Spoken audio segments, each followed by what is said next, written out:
Hi friend, जय श्रीराम जय श्री महाकाल. तुम्ही बघू शकता की टायरात काच घडलेला होता. आता तो काच काढता काढता थोडी वेळ होऊन गेली. लवकर काच काढला एकदम मस्त फास्टमध्ये, एकदम मजेत. तर आता डिस्क काढायचं होतं एकदम लवकर. घेतला हातोडा, ठोकला तर निघून गेला. निघाल्यानंतर बघू शकता कट भरपूर मोठा होता. अंदरून तेवढा मोठा नाही तर नव्हता दिसत. तरी लवकर लवकर घासला, सुलेशन वगैरे लावला. बघू शकता की हा 5 नंबर आहे, हेवी पेच आहे, चांगला आहे.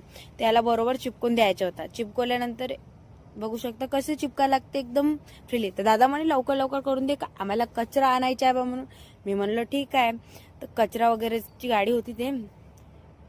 तर मग म्हणू लागलं दादा कचरेवाला आहे, घरचे कचरा निकाल. म्हणलं हो अशीच गोष्ट आहे बा. तर आता ट्यूब वगैरे फाडला एकदम नवीन स्पीडमध्ये. तर ट्यूब फाडल्यानंतर फिट केला. चेक वगैरे तर करून घेतला होता. चेक करताना थोडा मिस्टेक झाला तर दाखवलेला नव्हता. फिटिंग वगैरे एकदम स्पीडमध्ये होऊन गेली. ते माझी आई आहे, सध्या दुकानावर आलेली होती. आई म्हणे की लवकर लवकर कर ना, जेवण करून घे. तर मी म्हणलं ठीक आहे. तर बघू शकता फिटिंग वगैरे झालेली होती. हवा मारल्यानंतर बाय.